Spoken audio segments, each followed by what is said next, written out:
ఇయాల ఈ ప్రభుత్వం, ఈ కాంగ్రెస్ నయవంచక ప్రభుత్వం సంక్షేమంలో ఫెయిల్, మంచినీళ్లలో ఫెయిల్, పొలాలకు నీళ్లు ఇవ్వడంలో సాగునీళ్లలో ఫెయిల్, కరెంటు సరఫరాలో ఫెయిల్, రైతు బంధులో ఫెయిల్, విత్తనాలు ఎరువులు సరఫరాలో ఫెయిలేనా? ధాన్యం కొనుగోళ్లలో ఫెయిల్, పల్లెలు పట్టణాల అభివృద్ధిలో ఫెయిల్, భూముల ధరలు పెంచడంలో ఫెయిల్.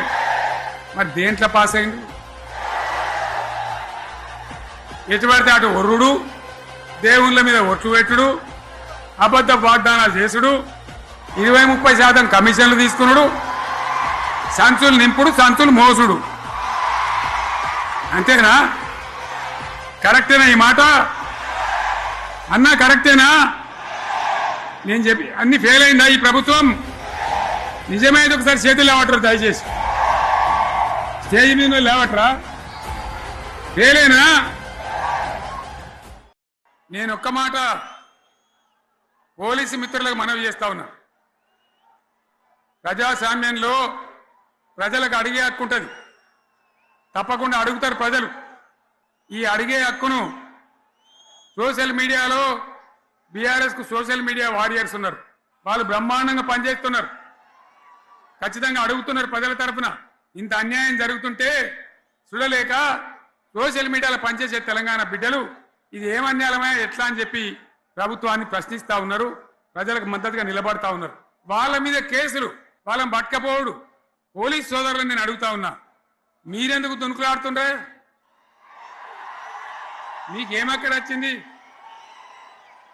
మీకు ఒక్కటి చెప్తున్నా నేను, గ్యారంటీగా పోలీసు మిత్రులారా, ఇవాళ పోయి రాత్రి మీ డైరీలలో రాసుకోండి, మీ డైరీలలో రాసి పెట్టుకోండి. 100కు 100% ఇలా తెలంగాణ చెలరేగిన పరిస్థితికి మళ్ళా వచ్చేది బీఆర్ఎస్ గవర్నమెంటే.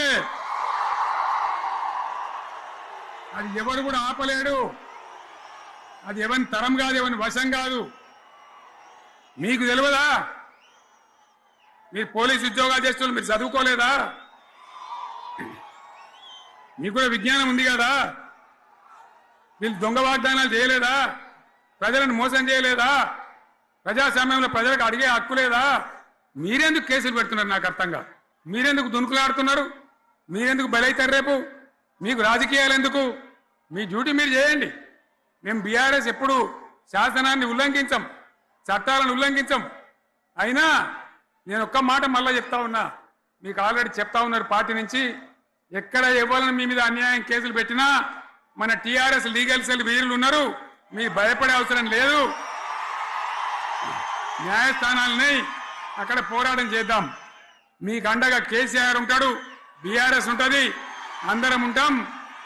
ఇక ఈడికెళ్ళి నేను కూడా ఊకోను, నేను బయలుదేరతా.